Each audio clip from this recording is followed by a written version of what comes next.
Senator Lindsey Graham to seek authorization for U.S. attack on Iran.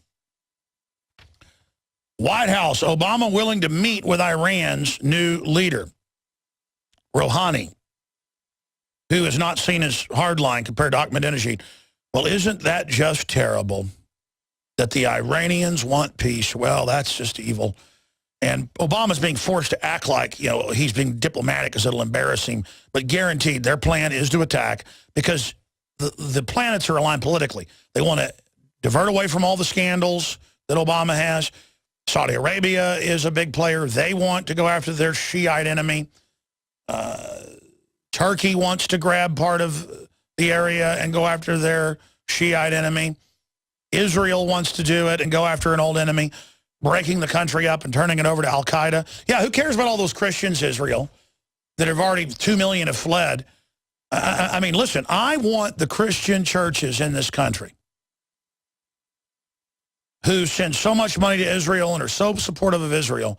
It's really time for you to ask yourselves, you know, if you're going to spend the time looking at what's being done to the Christians of Syria. We've seen hardly anything out of the Pope, if you're Catholic, about the Christians being slaughtered there. He said a war, attacking them's not good. That's a good thing. But, I mean, where's the Pope? I mean, if the Pope came out and said this is wrong and you shouldn't kill Catholics especially, because they're Catholic, but Orthodox are being killed as well, you would think you'd hear that.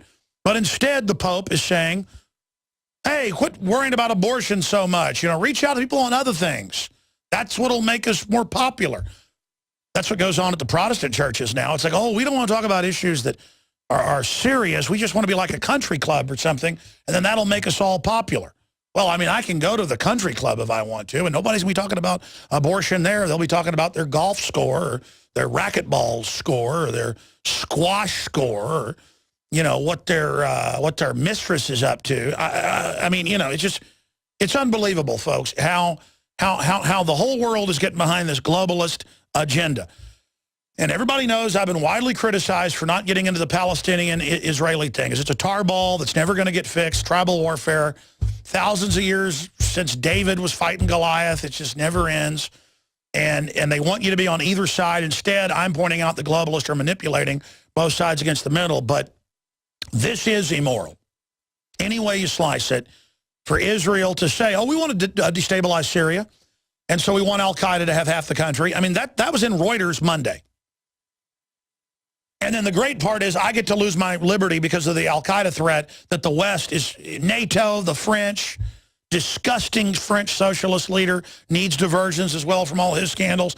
So he's all pushing it. And then Lindsey Graham up there acting like a tough guy on Fox News saying, listen, the president doesn't need to come to us. I want him to strike right now. But we're going to put it on the table just so you know you can. What a disgusting thing. And then here it is. Here it is. No time left for negotiations with Iran. Israeli minister says, no time left. It's time to attack them. Israel reportedly has between 400 and 800 weapons. There's different numbers. Nuclear weapons, Dolphin submarines, long-range missiles, medium-range cruise missiles. I mean, you know, it's incredible. And let me tell you, as all nuclear technicians, soldiers will tell you, you've heard them on the show, we've had guests, if one nuke ever goes off in a combat zone, nuclear war is about a 90% chance. In fact, what I've been told is it's going to happen. Everybody's going to release, and then that's it. It's all over. So Lindsey Graham's can go to Site R, right outside D.C., and it's got enough food and water for a decade under there, and they've reportedly got swimming pools and jacuzzis in there. And just like Dr. Strangelove, they're planning on bringing, you know, large contingents of whatever the senators are into down in there. So they'll take a bunch of your young pages in there with them, male pages or whatever, and female pages, and it'll be a big party down there while we all die of radiation poisoning. And, you know, I don't think that's a very good idea, and I don't want to be part of that, okay? Because I don't have a bunker. I don't even have the time, the money, the energy to build one. Plus, everybody laughs at me if I do. So I guess we'll all just take Nation iodine and try to survive here. But just amazing. I said I'd go to your phone call. So no time left for negotiations. Iran is on course to develop a nuclear bomb within 6 months, and time has run out for further negotiations, a senior Israeli official said. And that's Strategic Affairs Minister Yuval Steinitz said Iran will still believed it had room for the maneuver in dealing with world powers, and that unless it faces a credible threat from the U.S. military actions, it would not stop its nuclear activities. Folks, you can't build nuclear weapons with the systems they've got. The word I've got from my military sources is Iran already has nuclear weapons.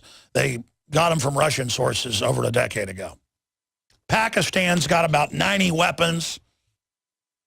That's on record. I mean, you just, come on. Iran's already got atomic bombs, ladies and gentlemen. Okay? Let's just get that out of the way here. They've already got weapons. And Israel and the United States want to take those weapons out. That's what's really going on. Iran has had its refineries and equipment blocked for decades, and they've had the refineries blown up and bombed by Western saboteur teams that have been publicly operating for 8 years inside the country. Iran's suing the U.S. over that right now. They need nuclear power to run their electricity. They want real reactors. They already have nuclear weapons, from my sources, and my sources have not been wrong yet. That's why the Joint Chiefs do not want a war with Iran, because the word is they're going to use those nuclear weapons. And Israel knows that. And that Iron Dome, folks, may not stop a nuke, or it may just detonate or be the equivalent of a dirty bomb. See, you could war game this all day. Let me just say this to everybody. The chairman of the Joint Chiefs, who was hired because the last three wouldn't start World War III, Dempsey was put in position because he's known as a not-too-smart guy that'll follow orders. He showed up weeks ago at midnight, on record, to tell Obama, you got to call this a strike-off that's starting in 6 hours. You understand? He showed up and said, you've got to stop the strike. And that's even in the Washington Post yesterday. Now, why did the entire Joint Chiefs tell them don't do this? Because there's a good chance World War III is going to happen. Okay? And look, no one challenges that Israel has got a lot of nerve, okay? And that the West has a lot of nerve, and everybody else, okay? We don't need to show off and have World War III. We don't need to show the Iranians how tough you are, that you're willing to go in your bunkers while we all die. And the Iranians, you know them, they're going to go ahead and do it. I mean, it's just that's a bad situation. And Israel comes out and calls Iranian president's nuclear comments deceptive when they said, we are not seeking nuclear weapons. Well, yeah, the reason it's deceptive is because it's a peaceful program they're developing. They've already got them. Israel said on Thursday, and I have that from,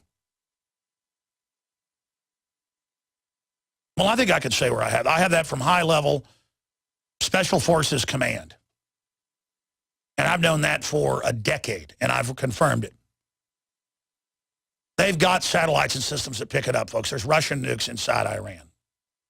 Iran already has nukes, folks. That's why they're talking about using tactical nukes to take out those mountain fortresses, and are in the news going, nukes aren't that bad. Nukes aren't that big of a deal. They're looking at World War II suicide-type missions for U.S. Special Forces if they're unable to take it out, to try to send commando groups in. That's been looked at. That's one reason that the Joint Chiefs are so freaked out. I mean, how did it work for Delta Force in the hostage rescue in Iran? I mean, this is madness, ladies and gentlemen.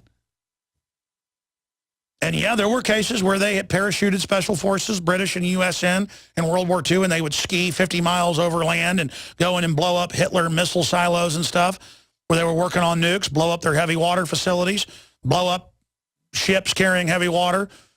But, I mean, you know, the whole point is, I'm going to go to break and come back and take your calls.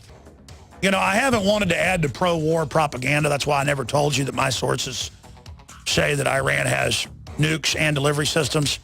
But Israel knows that. Our Pentagon knows that. And that's why this is such a serious situation. They're trying to start World War III. We'll be right back.